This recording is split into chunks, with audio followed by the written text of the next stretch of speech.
Good evening, everybody. It's great to be back and to be with you all. Thank you so much for being with us. After 3 weeks away, communing with polar bears, receding glaciers, and melting sea ice in the Arctic Circle, it is wonderful to be back in the sweltering heat of Los Angeles, the San Fernando Valley, and with our America at a Crossroads community. I missed you, and thank my colleagues for covering for me. I welcome our special guest tonight, Jonathan Haidt, whom I call based on his Haidt. I'm sorry. Yes, I'm tall. I'm not full of hatred. Jonathan Haidt, whom I call based on his writings a socio-political psychologist, and Rabbi Ed Feinstein, more about both later. America at a Crossroads is a joint venture between Jews United for Democracy and Justice and Community Advocates, Inc. Thanks to our leadership team, which includes former Congressman Mel Levine, Zev Yaroslavsky, Rabbi Ken Chazen, Caroline Kelly, David Lair, and myself. We are all volunteers, so whatever funds you donate go directly to underwriting the cost of our program. And as an aside, thanks for your donations. They enable us to continue our work. Next week, we welcome Ambassador Dennis Ross of the Washington Institute. He will be in conversation with Warren Olney on the diplomatic ripple effects of the Russo-Ukraine war. Ambassador Ross has decades of experience in diplomacy around the world with special depth in the former Soviet Union, Europe, and the Middle East, having worked at the highest levels on these matters in the George H.W. Bush administration and the Clinton and Obama administrations. The following week, we will welcome Senate Homeland Security Committee Chairman Senator Gary Peters, in conversation with Pat Morrison. Senator Peters will surely give us his uniquely informed view of the current state of domestic terrorism and his thoughts about the threats posed. Now for some other programs, my wonderful colleague David will tell you about a few more of our upcoming programs. David? Thank you, Janice, and welcome back. We really missed you. I'm David Lair, President of Community Advocates, Inc., and partner in this over 115 program series of town halls. Tonight, we'll tackle subjects a bit outside of our usual comfort zone: values, social psychology, and pathology, and relationships. Our guest is extraordinary and our host more than qualified to discuss challenging issues of civility, values, and how we do and ought to live our lives. Following on the programs that Janice mentioned, especially right after having Senator Peters, the chair of the Homeland Security Committee, we welcome back in 3 weeks Professor Catherine Bilu of the University of Chicago and Stanford. She's an expert on extremism in America and the demographics of hate groups. Her most recent book is entitled A Field Guide to White Supremacy. Unfortunately, it's a timely and relevant topic, and she'll be in discussion with KCRW's Madeline Brand. The following week, we'll be joined by the Kennedy School and CNN's David Gergen, advisor to 4 presidents of both parties, probably a phenomenon not to be repeated soon, and a pundit extraordinaire. His observations are always valuable. David will be in conversation with KCRW's Warren Olney. You'll see our future programs on the screen after tonight's discussion, and you will receive emails notifying you of all these programs and providing you the opportunity to sign up in coming days. Now, Janice will introduce tonight's moderator. But before I do that, I do have one announcement. Today I received, I would say, about 150 emails from people who had registered for tonight's program, but who did not get the Zoom link. And I finally figured out why. When you register for any of our programs, and I'm going to have a little visual here, there is a statement that if you uncheck it, there are these 2 statements. One of them says, keep me updated on more events and news from this event organizer. If you uncheck that box, your name is not transferred to our email list, which means you will not receive any of our registration links or the Zoom link. So I would really appreciate if you pay attention when you register to not unclick. I know none of us like getting a gazillion emails, but if you want to have our registration links and our Zoom link, you need to be on our email list. Now to my very special task of introducing our moderator tonight. For the past 30 years, Rabbi Ed Feinstein has served as the beloved rabbi of Valley Beth Shalom in Encino. At Valley Beth Shalom, he's beloved both as a teacher and as a pastor. He's also a remarkable storyteller and raconteur, an exceptional student and teacher of American culture, and he's also known as a visionary leader. As an active member of VBS myself, and as someone who has known Rabbi Feinstein since we were both very young, I can personally attest to his remarkable leadership and rabbinical skills. Beyond VBS, Rabbi Feinstein teaches at the Ziegler Rabbinical School of the American Jewish University, and he teaches for the Wexner Heritage Program and the Shalom Hartman Institute in Jerusalem. He has written a number of books, received tons of awards, and is generally known as one of America's great rabbi of our times. Please welcome Rabbi Ed Feinstein, who will introduce you to our guest, Professor Jonathan Haidt. Rabbi Feinstein. Good afternoon and good evening. It's wonderful to be together again. Janice, welcome back from the frozen north. And Professor Haidt, welcome to this conversation. It's a real joy to be able to share some conversation with you. Professor Jonathan Haidt is a social psychologist who teaches at the New York University's Stern School of Business. He received his PhD from the University of Pennsylvania in 1992. His research examines the foundations of morality and how morality varies across political and cultural divisions.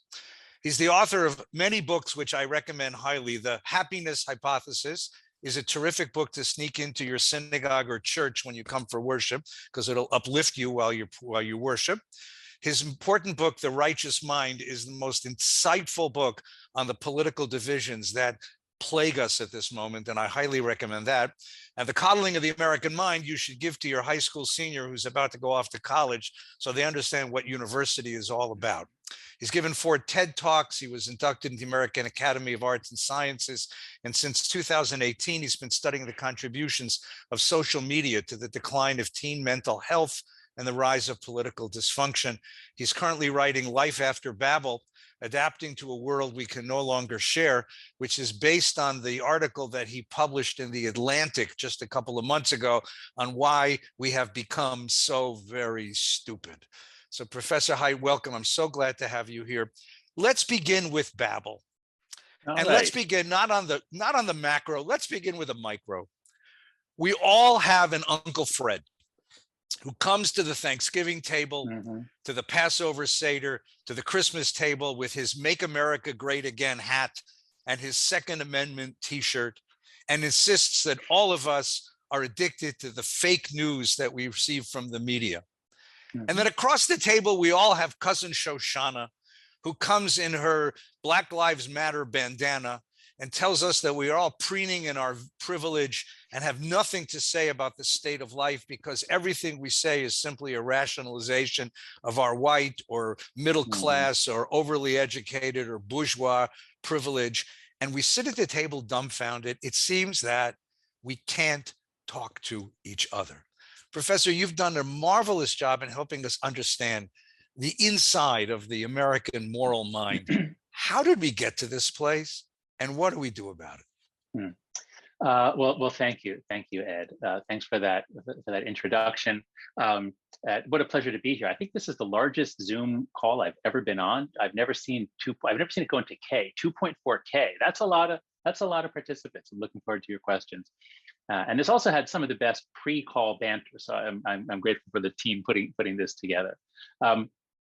As for how we got here, so I think it always helps to step back, like really, really far back, and see that, you know, we're this hominid species that evolved for life in small fission fusion groups with little gods and dancing around campfires to bind us together, to prepare us to fight other groups. That's our history. That's what we're designed for. And we're now living so far above our design characteristics. It's kind of a miracle that we're doing so well. So much of what I say is going to be incredibly pessimistic. So I want to just start off on that like optimistic framing, that we actually get along surprisingly well. There's still very little political violence compared to, say, the late 60s and 70s. Now, I expect that will get worse over the coming 5 or 10 years. But it's still kind of amazing what we've done as a species, and we are still living together somewhat successfully. However, the trajectory is really fast downwards. There are a lot of reasons why we're so polarized. People have been writing about this for a long time. It goes back to really the early 90s, late 90s, you begin to see much greater cross-partisan hostility. Cable TV was one of the early reasons. When you go from broadcasting to narrowcasting, we don't have facts in common anymore. People watch, you know, your uncle, whatever you said, Ted is watching one channel and Shoshana is watching another. So the media environment has a lot to do with it.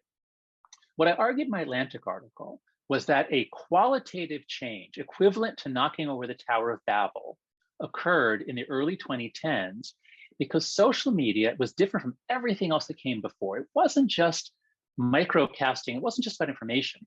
It was about relationships. It was about the ability of anyone to attack anyone, to shame them publicly, to call them out, to accuse them of something. So since around 2014 in higher ed, in universities, we've been walking on eggshells. We have bias response teams. If I say one word that a student doesn't like, they can report me. They're told how to do that. Every bathroom has signs. How do you report a professor? So social media and some other trends have really made us afraid of each other in a way that we never were before. So my short answer would be, these are longstanding problems. There are many causes, but the change to social media environments that happened in the early 2010s were different from anything that's ever happened in history. They've made us afraid of each other. And they're especially damaging the institutions in which we come together, in which we need to talk. We're afraid of talking to each other now. You're muted. So I'm sorry. So how do you talk to each other if we not only do we not share politics anymore, we don't even share facts. We live in completely different epistemic universes. How on earth can you have a society maintain some form of coherence, some form of collective action, if we can't even share the basic facts of the world that we live in? So first, you put your finger on collective action, and that's extremely important. In fact, I was just reading, so my favorite, my two favorite thinkers in all of the social sciences are Emile Durkheim, the great sociologist, and Charles Darwin.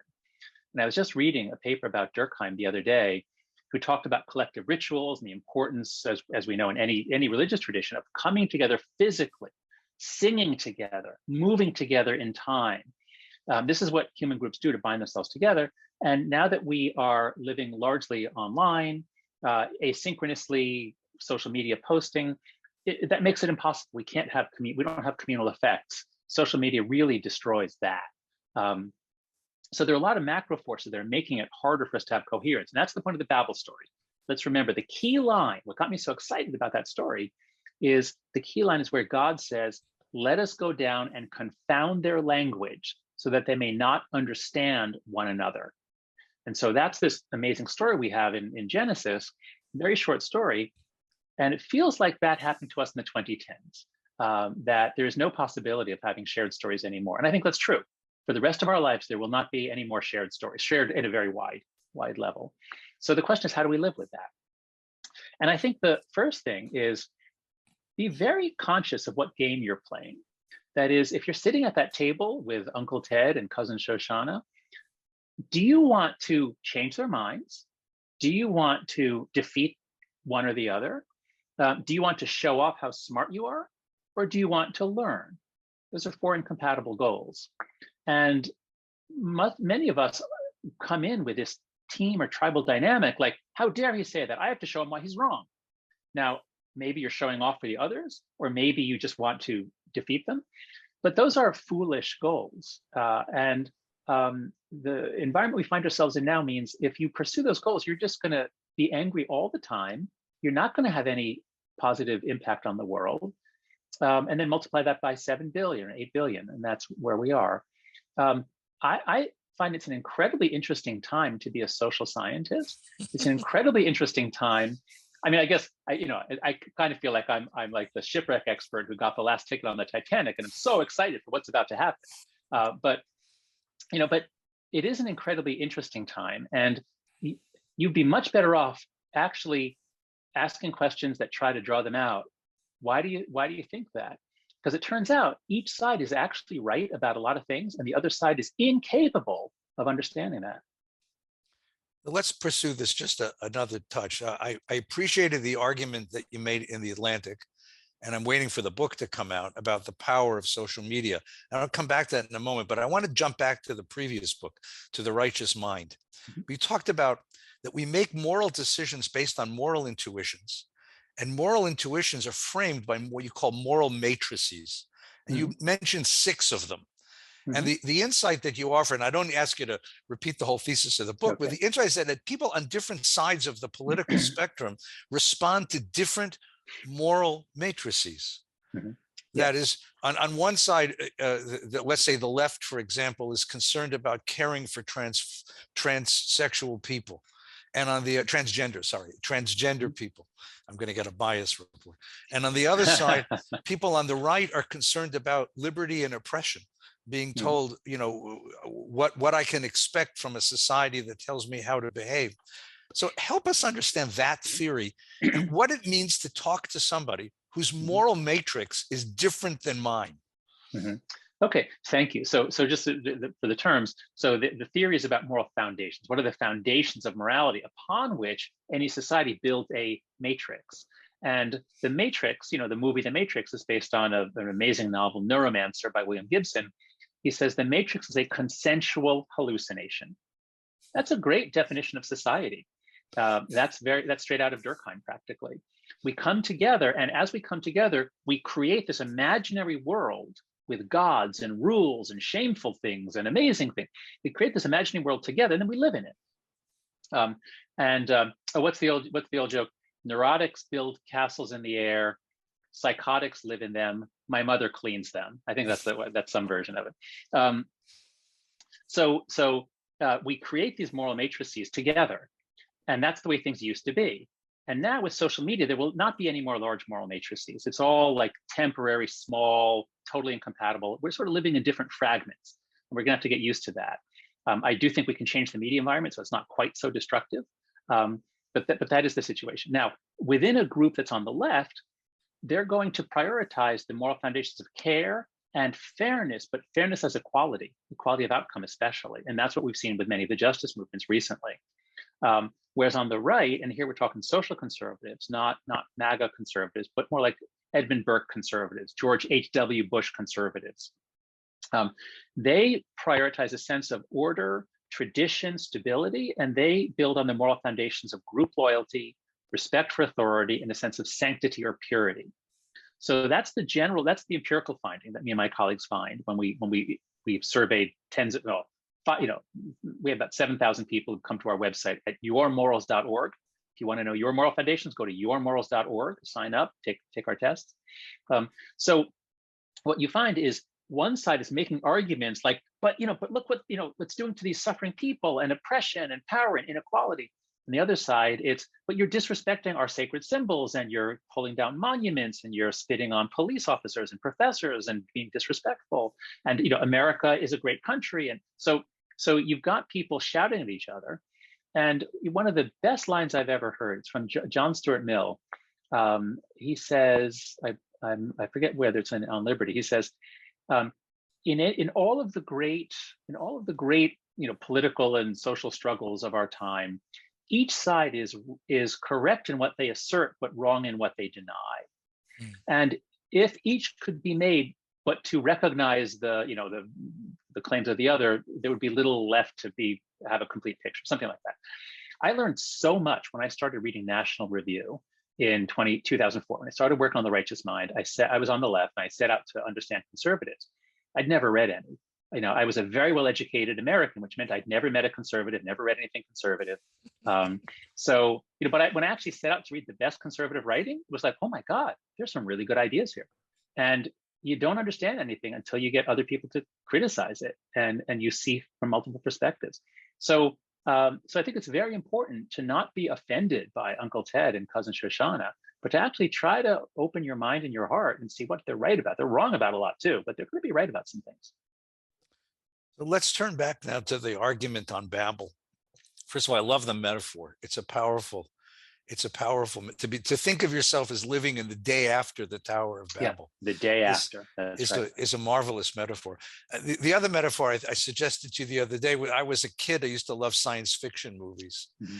And one of the movies we used to watch was this wonderfully scary movie called Forbidden Planet, when Earth space people, all men, land on a planet far away, and they discovered that the planet was once inhabited by an incredibly intelligent species that created a machine that amplified their powers, but it also amplified their worst tendencies. Mm-hmm. And they went and they killed themselves. They basically committed, the culture died out. And now all you had was this one dead planet with this machine on it. and the spacemen decide not to mess with that machine. And as I'm reading your piece, I said, my God, we've done it. We've created the technology that will destroy our political and moral culture, will destroy the foundations of a coherent society. Is that the argument at this moment of social media? Yes, that is exactly the argument. I grew up in the 70s when it seemed to me, it was unlikely that we were going to have a nuclear war in the next year. But what are the odds we're going to go 50 years? It seemed very slim. It seemed like we were surely going to blow ourselves up. And we always thought about physical threats. It was going to be some bacteria. It's going to be a nuclear bomb. But I think actually what it's going to be is a sociological nuclear bomb. And I think social media is a sociological nuclear bomb. If you look at especially look at James Madison in Federalist 10, it's one of the greatest tracts in political psychology ever. Madison says, the problem with democracies is that they blow themselves up, they commit suicide because of faction. Our tendency to divide into teams that he says that are more concerned to vex and oppress each other than to work for their common good, something like that. And so he knew that the problem is faction, partisanship, in which we don't care about the country, we just want to defeat the other side. And so a lot of what they designed was for a species that is prone to faction. And what's one of the cures? Time. Slow it down, slow everything down. If there's some outrage in Maine, it's going to take it a week or two for the news to get to Boston. So, we have this big country, there can be advantages to that. Let's slow things down, have deliberation. Well, what happens now when you get mass media, you get mass communication, everything speeds up. But it's not just the speed, it's the incentives. So I'll just tell a story. I think it's a funny story. I was invited to testify to a Senate Judiciary Committee hearing on a bill that would force the platforms to share their data. And Senator Ossoff asked me after my testimony on what social media is doing. He said, do you think that this is affecting our elites? For example, our representatives, is social media affecting them? And I said, oh, yes. And I was thinking of Ted Cruz. There was a case a few months ago where he gave this bombastic speech, and then a photographer caught him sitting down and checking Twitter, like, what did people say about my speech? So I thought that was shameful. And so I said, well, yes, it changes the incentives, and many of our legislators are more concerned with what people outside who are not here, they're playing to the stands. And I think that's bad. Now, I was testifying by Zoom. I didn't know that Ted Cruz was in the room. Okay, so Ted Cruz, I didn't mention his name. So Ted Cruz then gets up because he has 5 minutes of questioning. He asked me, he has 5 minutes to ask me questions. All of us, 5 witnesses, questions. He doesn't ask any questions. All he does for 5 minutes is bitch about his Twitter followers. He says the numbers. He says, now on this date, I had this many followers. And on this day, I had, now, why was that? Why did the number go down? And all he can talk about is how Twitter must be doing something to reduce his followers. He should be legislating for the country. All he cares about is Twitter, okay? So this is what I mean by it's a sociological nuclear, remember the neutron bomb from the 70s? It only kills people, doesn't blow buildings, just kills people. Right. So that I think is what Twitter is doing to our democracy. And if James Madison could see Twitter, he would say, oops, I made a mistake in this whole democracy thing, never mind. So at that same table where my Uncle Fred or my Uncle Ted in his MAGA hat and cousin Shoshana with her attitude and her t-shirt sit or bandana sit young people. And as typical to young people, they spend the entire time staring into their telephones. Mm-hmm. Right. Right. And I'm an old guy. I mean, I remember once my parents complaining that I spent too much time on the regular phone, on the little blue phone that I had in my bedroom talking to friends.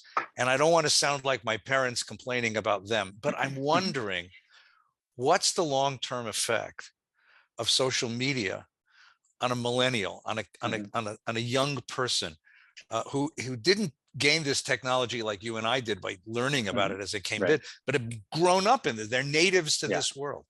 What's it doing to them? So the answer is, to millennials, it's not so terrible. The millennials didn't grow up with social media. They grew up with flip phones.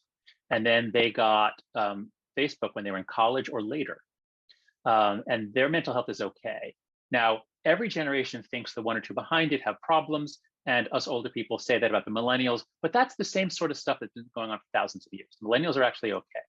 Now, they've got problems, economic problems, but their mental health is not bad. The problem is the kids who went through puberty on social media, especially the girls.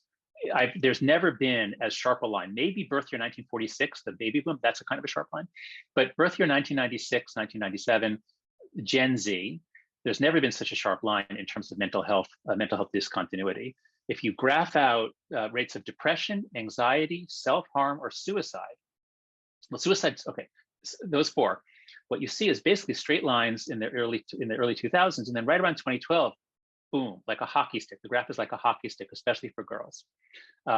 And there's new research that shows that when you spend time on social media, especially if you're a girl between 11 and 13, the damage is greatest.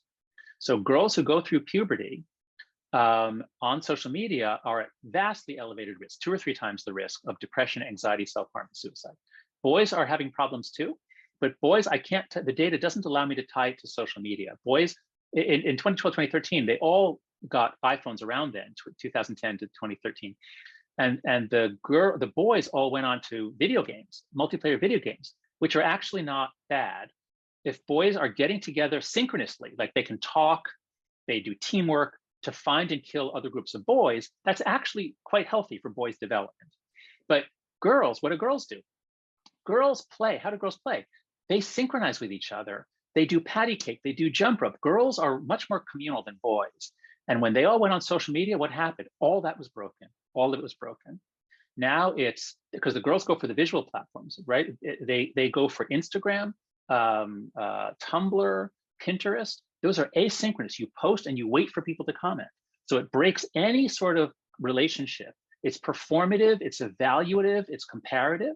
So instantly, like within a year, the graph of depression and anxiety for girls goes right up between 2012 and 2013. The suicide rate for preteen girls, pretty flat before 2012, 50% increase, 50% between 2012 and 2013, and it keeps going up from there.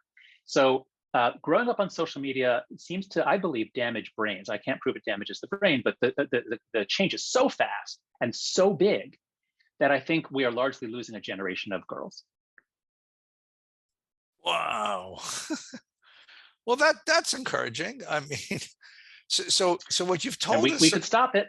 No, but that's what I want to know, because what you've told us so far is the following. You, in your piece, you talked about what brings a society coherence is social capital, which is our relationships with each other, institutions, and shared stories, all of which are wiped out by social media today. Yep. And now you're talking about neutron bomb. And now you're talking about not just a social attack, but a very personal attack on the inner life of especially young women as they grow up into the culture. This is so you're dealing with a neutron bomb on 2 different levels, on a macro level, societally, and then on a micro level, on a personal level, in the context of a family, of an individual's life, of a young woman sitting in her bedroom staring into her computer or her telephone. Okay, exactly. Professor, what do we do here? I mean, is there anything that can be done, or is this now reached a critical point where there really is, you can't put the genie back in a bottle, where you can't undo the bomb? No, you can't put the genie back in the bottle. We're never going to go back to the age of mass media, where everyone watched 3 channels, and we're never going to. Well, we may not go back to the era when, by the age of 7 or 8, kids were outside playing with each other. That's what's most healthy. So what could we do? So to be clear, there are 2 pieces to the mental health catastrophe. It's not just social media. The other big piece is that what kids need to do is they need to not be under protection of their parents. The attachment system is about a secure base from which the kid goes out, and that's where the learning happens. You don't learn anything with your parents. You go out, you have experiences, you have conflicts, you resolve them, you get lost, you find your way back, you get injured, you find your way back. That's normal childhood. That's what kids need. That all ended actually in the late 90s. Just as the crime wave ended, the crime wave that we grew up in that ended, we freaked out about child abduction, kept our kids at home. So we blocked them from developing normal human strength. And then that same generation, born in the 90s, that same generation, they dove into social media, especially the girls. So what can we do? So 2 big things. And so many of the people on the call, I'm sure, have children or grandchildren. I urge you all to go to letgrow.org. letgrow.org. It's an organization I co-founded with Lenore Skenazy, who wrote the book Free Range Kids. We advocate for basically giving kids childhood. They do not need more math. They do not need soccer practice. They don't need violin. What they need from the age of 4 or 5 through at least 12 is a huge amount of free play, unsupervised with other kids, especially outdoors. It's hard to do that by yourself because your neighbor will call the police on you. But if you organize a community, you organize a school, or just ask the principal to keep the playground open after school. That's what kids want in elementary school. They just want to play. So if we give kids give them play back, that would be huge. And then the other thing is we must keep them off of social media until 16, I believe. The evidence, again, is if you go through puberty is so hard for girls. Middle school is the worst part of life for most kids, especially girls. Instagram makes everything, it takes all those bad things and makes them worse. So it's very important to keep kids off until high school at least, and I think 16. Now, anyone who does that with their kid is excluded. So this is a social dilemma. It's a trap that the platforms have put families in. Nobody wants their 12-year-old on Instagram, nobody. But we only agree to it because our daughter says, well, everyone else is on, I'll be excluded. So I think we need federal legislation to raise the age to 16 or 18. Right now, the age of internet adulthood is set to 13. It was set in the late 90s. At 13, you're treated like an adult. You can give away your data. You can do anything. You can go on Pornhub. Oh, you can do that when you're 3 if you know how to type. So we need to raise the age to 16 and enforce it. There's no enforcement right now. So there's a lot that we can do. The federal government, the Congress is so paralyzed, it's not going to do anything. But if state legislatures do this, the California state legislature is actually close to considering a bill that was introduced, that was passed in the UK Parliament, a version of it, a child online harms bill. The point is, it has certain architectural changes that make things better for kids. So there is a lot we can do. We've got to give kids back free play, beginning by age 7 or 8, outdoors, unsupervised. And we have to keep them off of social media platforms where you post and wait. That's the thing, posting and waiting. That's what's so harmful until they're 16. Let's stay with kids for just a moment. I was trained as an educator long time ago. And in the moral training, in the moral education training, that was the age of Kohlberg. So we were trained on how to lead kids through the narratives to give them stronger moral reasoning skills. And in the first section of your book, you destroyed my whole graduate school education. Thank you very much. So the question is, as an educator and as a parent, now a grandparent, I want to give my kids, I want to teach my kids morality. Given the fact that morality is intuitive, as you've argued, besides the free range, which of course is terribly important, how does one do moral education, given an intuitive foundation for morality instead of a rational basis of morality? Yeah. So let's look at language. How do you teach your kids a language? No kid has their parents' accent. We don't model our parents. We model the community. We model our peers. So, immigrants, fine. No immigrants' kids speak like them. They speak like the other kids, if they learned it before age 12 or 13. If you come after 13, it's too late. The sensitive period is over. It's very hard for us to teach our kids morals by ourselves because we don't learn morals like as facts. We soak them into as we become part of a community, because the imperative of the child is not to please the parents. There was a brilliant book by Judith Rich Harris in the 90s called The Nurture Assumption. And she made the brilliant point that evolution motivated children to be successful, which means not pleasing your parents because they're never going to kick you out or kill you. If you're going to be successful, it's because you make it with your peers. It's because you impress them, you develop partnerships, you get a good mate or many mates, whatever it is. So kids are focused on the community. So how do you teach them morals? You can't just lecture them by yourself. You have to join communities. So if you join a religious community and you just go a few times a year, zero impact. But if that actually is your social group, your kid's social group, well, then it's going to get in. So we shape our kids' morality by the genes that we give them. Because actually morality is partly genetic, in that whether you're on the left or the right is actually as heritable as everything else. About half the variance in outcomes is due to genes. So you shape your kids by the genes you give them and by the communities that you select for them. Those are the two big ways. Now, of course, each of us, I certainly remember lessons from my parents, like specific things my parents said. So I'm not saying, you have no impact. But at least the research seems to show that kids who grow up in the same household, the household doesn't actually have very much impact. It's the genes, and then it's the unique family environment, specific things that happen, but it's not like a general transmission. So moral education is very hard. I would suggest that people focus mostly on a child developing within a community. Give them experiences, not lectures. So let's take one more step in this part of the conversation, which is about institutions. We've reached a really interesting moment in our culture when every institution seems to be under attack, and there is a general sense of mistrust and suspicion, and sometimes even fear of institutions that were once benign. Again, I was raised to if you get lost in a city, you find a policeman, he'll take you home. But you now live in a world where everybody is under suspicion. Every institution. You wrote an important book about universities, which, again, in the world that I grew up in, were temples of wisdom.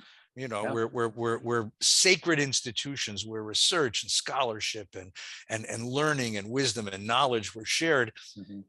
And you wrote an amazing book where you talked about the crumbling of that ideal, or at least the attack on that ideal.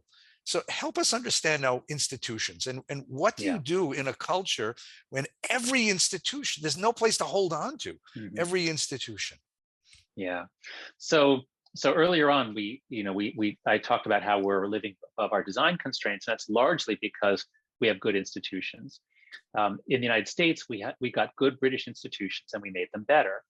In Latin America, they largely got bad Spanish institutions, and they had to deal with that. And that's why their democracy, it's one reason that their democracy has been much less stable than ours. So institutions are the key. There's a great book, Why Nations Fail. Many social scientists focus on the importance of institutions for democratic success. I agree with them. Now, to some extent, institutions always have some corruption, some dishonesty, and social media and other technologies allow people to see the truth that was hidden. Certainly the child abuse, the sexual molestation within the Catholic Church. There have been scandals within Jewish congregations, Protestant, Baptist. So to some extent, the trust in institutions was sometimes misplaced, and you might say it's a good thing to be exposing these things. I agree with that. But there's something more going on, and that is that, at least the argument that I made in the Atlantic article, is that many institutions, especially universities, are brilliant, not because the people are brilliant, but because they are set up, they evolved to pit people against each other in what Jonathan Rauch calls managed conflict. So if I make claims about social media, the great thing is there are hundreds of other researchers out there who are going to say you're wrong, and here's why, and then I argue with them, and they make me smarter. My thinking about this is much better now because I've been criticized by other researchers. That's what a university should be. And of course, it still is to a large extent. But something weird happened beginning in 2014. And it was like a change in the matrix, glitch in the matrix, a glitch in the program, where all of a sudden, there were some students who, if you said one word, it would be a crime, it would be a speech crime, and all kinds of terrible things would happen. So what I argue in the Atlantic article is that the intelligence of an institution comes from being properly set up so that ideas can be challenged and tested. The best ideas become policy for the institution. But social media allowed anyone to attack anyone anonymously, no justification, no evidence, doesn't matter, just make an accusation. It might go viral, it might not. That introduced a kind of fear, a fear of each other. That, I think, is what is crippling our institutions. So if you look at the New York Times, they had their meltdown in 2020 in particular. And I've talked to many people at the Times and elsewhere, and it's always the same story. All of the institutions are failing in the same way, which is they're led generally by older, baby boomer, liberals, people center left who believe in the liberal tradition. They believe in freedom of speech, but they're being attacked by Gen Z or late millennials who are accusing them of racism, sexism, homophobia, transphobia, Islamophobia. And they can't stand up to it. They're being shamed publicly, and they instantly bow down and they say, okay, we'll give you whatever you want. And so that's what sort of the woke revolution was. Now, interestingly, just in the last few months, we're seeing signs of a kind of a thermidor reaction, like it's gone too far. outside universities, like in business, like they can't live this way. They have to actually be successful. So we are seeing pushback in many institutions. It hasn't yet happened in universities. I co-founded a group called Heterodox Academy. We believe in viewpoint diversity. We think we should have people who think differently. And we're trying to make that a reality. There's very little political diversity in most departments. We're trying to improve not just the number of conservatives and libertarians, but the ability of anyone to challenge received wisdom. That's what plummeted after 2014. And I think it's because of social media, because of the consequences of dissent are now very serious if you question the most important dogmas. So help us envision this for a moment. Social capital erodes. People can't talk to each other. Relationships erode. Families can't have serious conversations. Neighbors can't share together. Institutions erode, especially the institutions responsible for sharing knowledge, journalism, the university, scholarship. The shared stories that once united us, that once brought us together as a culture, they are now disseminated, and each side has its own narrative, which is exclusive of the other, and frankly hateful of the other, sees the other as enemies, not simply as opposition. You have younger folks who have been raised on this performative theme of social media and are terrified of being excluded from the group or castigated. And when they become violent. I mean, that's what we've seen in these last months. The picture you're drawing from is a pretty dark. Yes. Where does this lead to? I mean, what do you what I mean, you live in this society too. You have family. What keeps you up at night as you imagine what's coming in the next year or 2 or 10? Yeah. So here's where I find some comfort. If you just look at the trends, they're almost all bad. I mean, obviously, I shouldn't say that.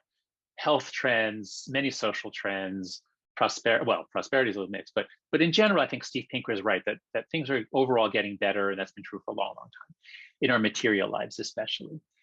Sociologically and politically, they're getting much worse, and those trends are very bad, and I see really no positive, no silver lining, really nothing good on the horizon, politically and socially. I think the last few years are going to be tame compared to what's coming in the next 5 or 10 years.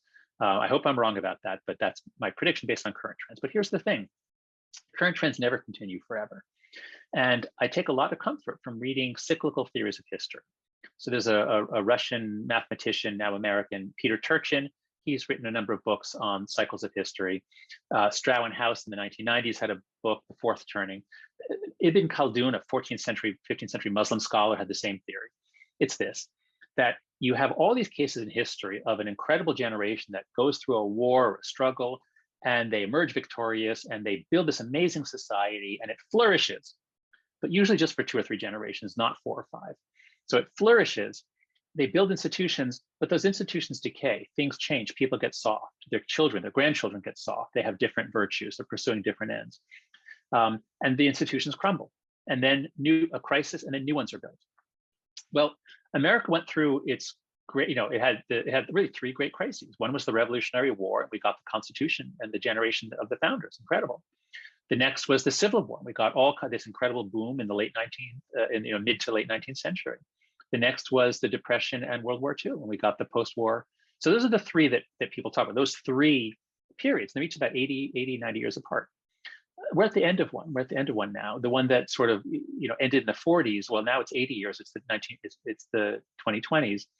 So many of these theories predicted a crack up around 2020 to 2025, and it's happening. We're there.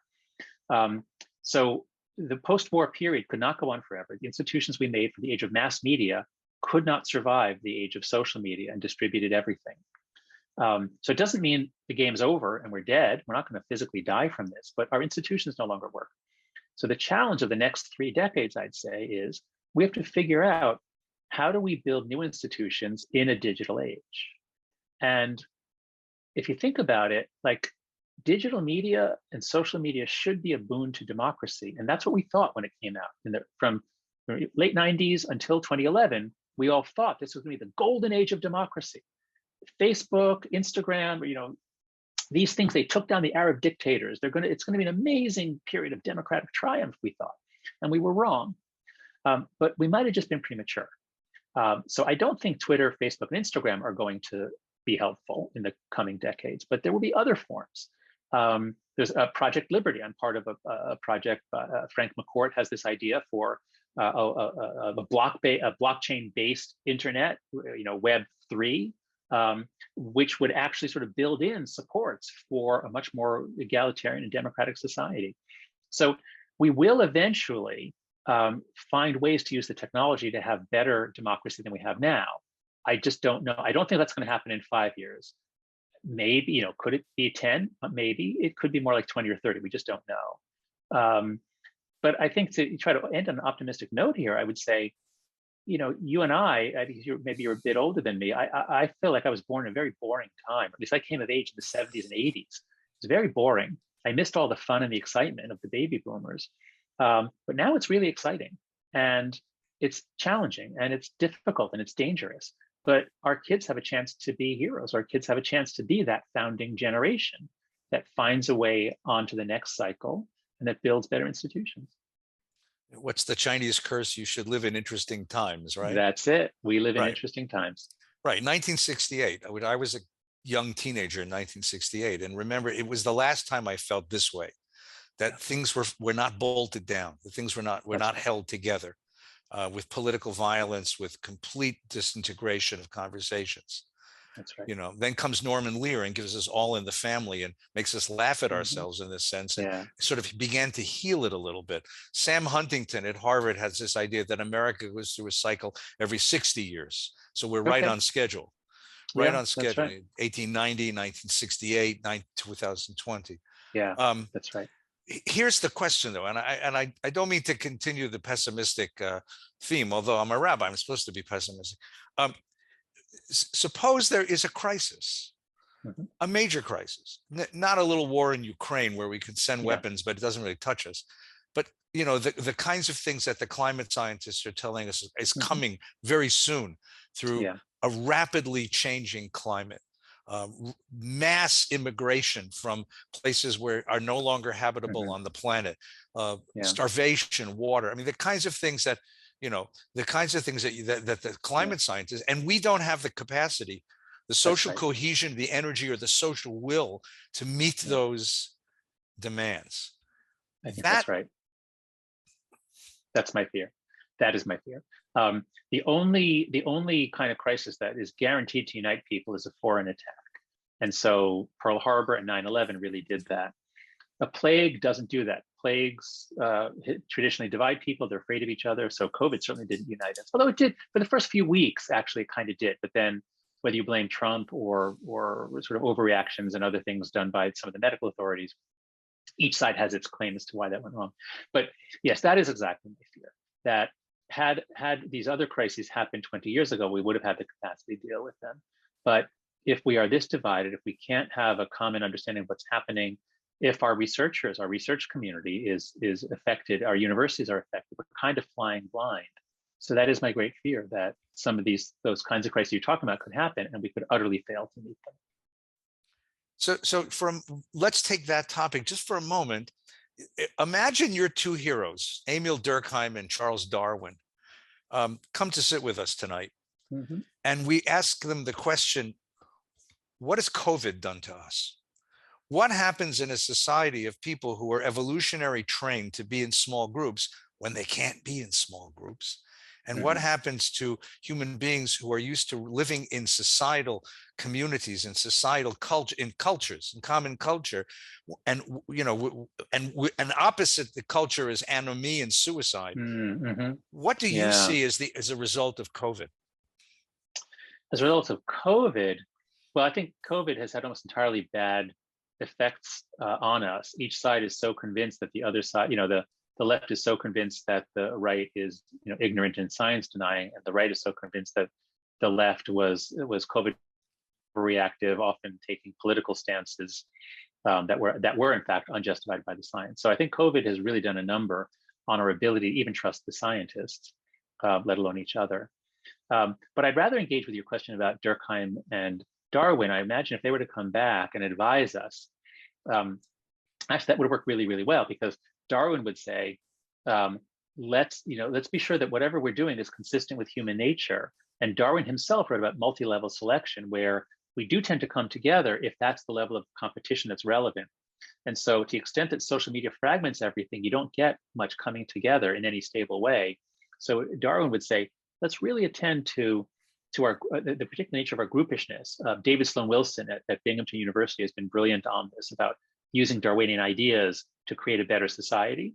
And Durkheim would say, don't just be like rationalist engineers designing platforms. Understand the human need for communion, and that we are embodied, we are physical creatures. So this move into the metaverse, the idea that you're just going to like look around and see avatars of people and move your avatar around, this is not going to work. People are going to get sucked into this, but it's not going to be satisfying. So pay a lot more attention. We are biological creatures. We evolved on the savannas and in the trees before that. We need to be together. We need to do things physically together. So I think Durkheim would say, beware the metaverse. Have many more rave parties and celebrations and rock concerts. And religious services. And yes, of course, Rabbi, religious services. For God's sakes, come on. Go every Friday night and Saturday morning. No, not Yes. that much. Don't go there. We don't have parking, but whatever you can go. One of our listeners, Bobby, asks us this question, which I know you've written a bit about, conspiracy theories. Mm-hmm. What is the attraction of conspiracy theories? And if you don't mind the judgmental language, the more wacko conspiracy theories that seem to engage so many people in this culture. Mm-hmm. There's a lot going on there. I'm not an expert in this. I'll just mention a couple of psychological principles. One is that research on religion shows that we do things to show our faith. We do things to show what a good group member is. So the more you can believe something incredible, the more of a good member you must be. So the more sometimes there are some settings, I'm not saying all religion is like this, but there are some contexts in which believing something incredible actually is like the price of admission to showing you're a good group member. Conspiracy theories also they work at multiple levels. We want to show that we're cool, we're in the know, we're not gullible, we're not stupid. And so if one person says, well, I trust the institutions, another says, they're all corrupt. Like, obviously, the second one is the one who gets more status. The first one looks like a fool. So there are all kinds of social benefits to being skeptical or to believing conspiracy theories. And then finally, we don't do a good job of weighing all the evidence. Rather, we look for evidence to support what we want to believe. And if we find one fact, one thing, we're done. And each side, let's take COVID, each side can point to so many things that they're right about, where the other side behaved abominably. And nobody weighs up both sides. It's just like, look what they did there, there, and there. So it's very easy nowadays. Social media and the internet will give you, make up any conspiracy theory you want. If you just Google it, you'll find something for it. I was particularly taken by your metaphor of the rider and the elephant in The Righteous Mind. And I wonder if that's one of the attractions, is that a conspiracy theory appeals to my passions. It's emotionally satisfying to know that there is some order to things that look so disorderly and I will rationalize anything in order to embrace order rather than to have to face the chaos. Well, that's right. We're narrative creatures. We think in stories. Every culture transmits things in these long stories. Often they rhyme, which helps memory. So we're storytelling creatures. If you look at the sky and you see 7 stars, well, that's 7 sisters who once did this. Like, we make up stories about dots of light in the sky. So we're going to make up stories. You can't stop that. And they are very satisfying. And often the answer is, why did this thing happen? Just because nobody thought to stop it. Like, there wasn't a conspiracy. It was just stupidity or carelessness. That's not very satisfying. Right. Janice, I think that there was a problem with the website, and Janice Resnick wanted to come on and help us understand that. Janice, you're on. Yes, thanks. Jeff, do you want to put my video back on? All right. Hi, everybody. First of all, thank you for that incredible conversation. We're having a problem with our website, so I'm not going to be sending the normal email out immediately after this program. I'm going to send it out later on tonight when the problem is resolved and all the links will work.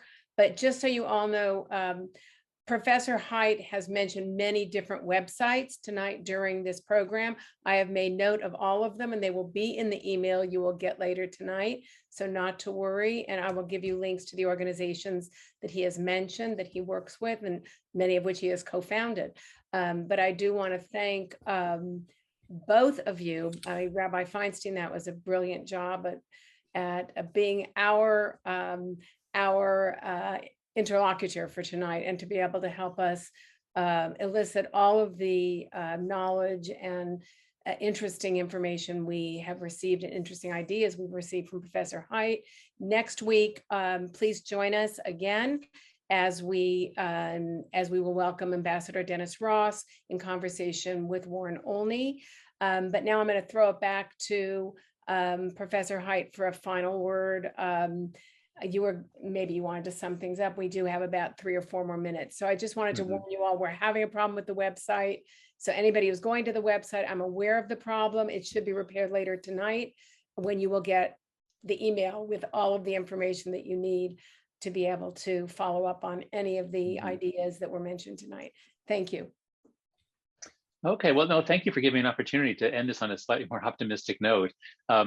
So I guess I'll just make 2 points. One is, as social media has shredded any sense of shared meaning, I find we need guidance, ballast, wisdom. And I find that the wisdom traditions, Judaism, Christianity, and the philosophical traditions, and Buddhism I put in there also as being very psychologically wise. But Stoicism is my favorite these days. I find reading Marcus Aurelius and Epictetus in particular really, really comforting. And psychologically wise. That, Aurelius was the emperor of Rome. I mean, he was a busy guy, but this philosophy made it easier for him to deal with the strains. Epictetus was a slave, but he also contributed and lived brilliantly. So Stoicism, I think, is an incredibly powerful tool for our age. The other thing, another strand of wisdom that I think can guide us is the hero stories of every age, because they're actually fairly similar.